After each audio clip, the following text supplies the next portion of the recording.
News every 15 minutes, weather every 10, and sports twice an hour.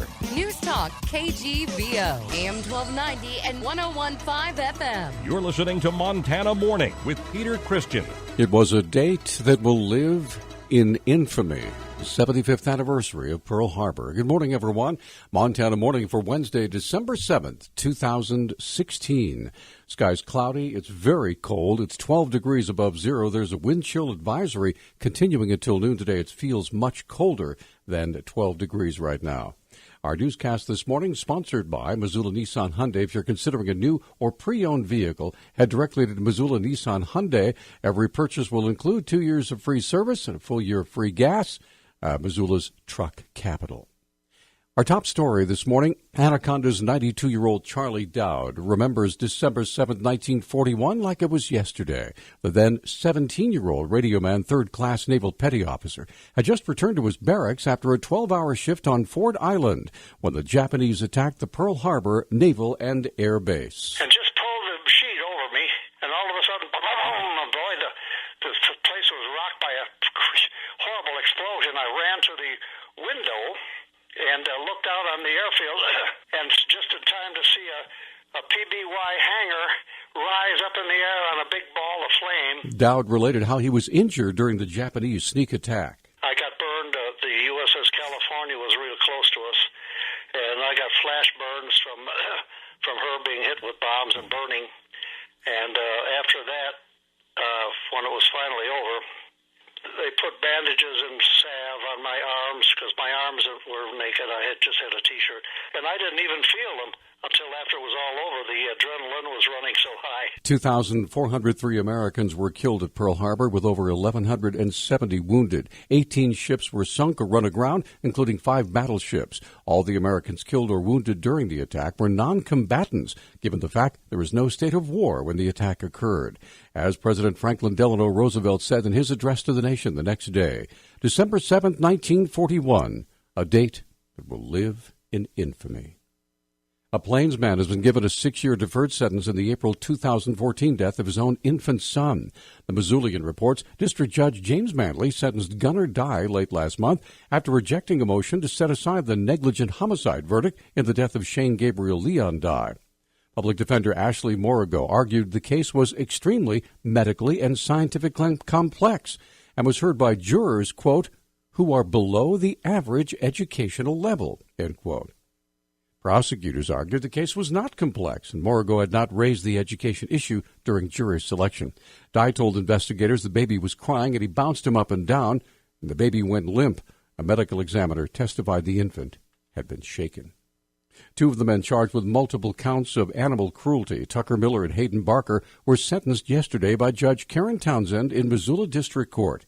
The Chief Deputy Missoula County Attorney Jason Marks has more. They were charged with aggravated animal cruelty relating to shooting multiple cats in the Willow area with blowguns. Judge Townsend for Mr. Miller and Mr. Barker imposed a 3-year deferred imposition of sentence, required community service, and I believe this in Mr. Barker's case, a $2,500 fine. Mark said Judge Townsend had harsh words for the defendants during their sentencing. She had a number of words for them. I think she expressed that contrary to kind of what they'd said when accepting responsibility, she didn't really feel that this was kind of an impulsive mistake on their part, but that it was mean, showed cruelty, and was really pretty reprehensible conduct. Mark said Judge Townsend imposed a deferred sentence due to the fact that they were both very young with no significant criminal history.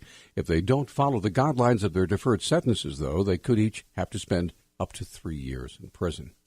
Yeah, the 2017 legislative session is expected to be contentious as the state of Montana deals with tight revenues and uncertainty. Senate Majority Leader Fred Thomas was on Talkback yesterday and said the Montana Department of Health and Human Services is making the budgeting process even more difficult by failing to cooperate with the legislature. You can put me on record. They purposefully do not address our questions and be forthright with us because they don't want us to know. So I'll just go on record with that. I've been through too many hearings and too many committees to have that not the case. I mean, it's just too bad, but that's the way it is. Thomas accuses DPHHS of more than just obfuscation. It says individuals have been punished for whistleblowing. Their default deal is they say, well, our computer systems don't track all this data. We can't get it for you. We really, frankly, don't have any idea if that's true or not. We have auditors in there, and they don't cooperate with them to audit and to look at data. That's where a lot of the whistleblowing is coming from, and saying we've had misappropriation of funds there. And when we raise these questions, they stomp on the whistleblower and fire them and demote them. KGVO's reached out to DPHHS for a response to accusations, but the agency has decided no comment.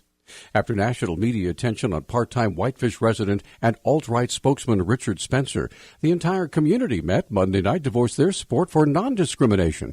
Whitefish Mayor John Muehlfeld said he made an official proclamation to take a stand against the views expressed by Spencer and his organization. There has been some recent news media that has portrayed Whitefish as the home of an alt-right leader, and we felt that it was important for our community to set an example and indicate universally that we do not endorse the views of this particular individual. Muehlfeld said the meeting on Monday night was a powerful display of community support. It was a very uplifting and humbling atmosphere.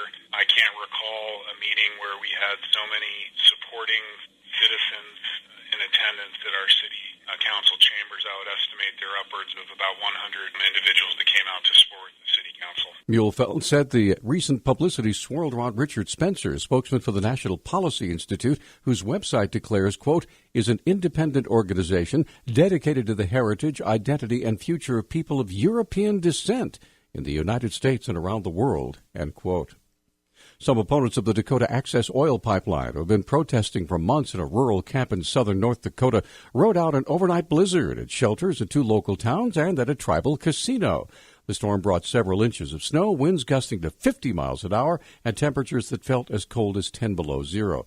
Morton County set up shelters at school facilities in Bismarck and Flasher. Spokeswoman Maxine Herr said about 30 people took advantage of the shelters. Many protesters stayed overnight at the Standing Rock Sioux Tribe's casino, which is near the camp. Pipeline opponent Michelle Cook said the brutal weather is, quote, just a test of everybody's resolve, end quote, and the camp will prevail through the winter. Our News Talk time now is 6:12. News Talk, KGVO. Missoula's official weather station. Mostly sunny and cold today with high temperatures in the teens. Wind chill values as low as 20 degrees below zero with a wind chill advisory through noon. Tonight, partly cloudy with our lows dropping to 4 below. I'm meteorologist Brooke Foster for KECI 13.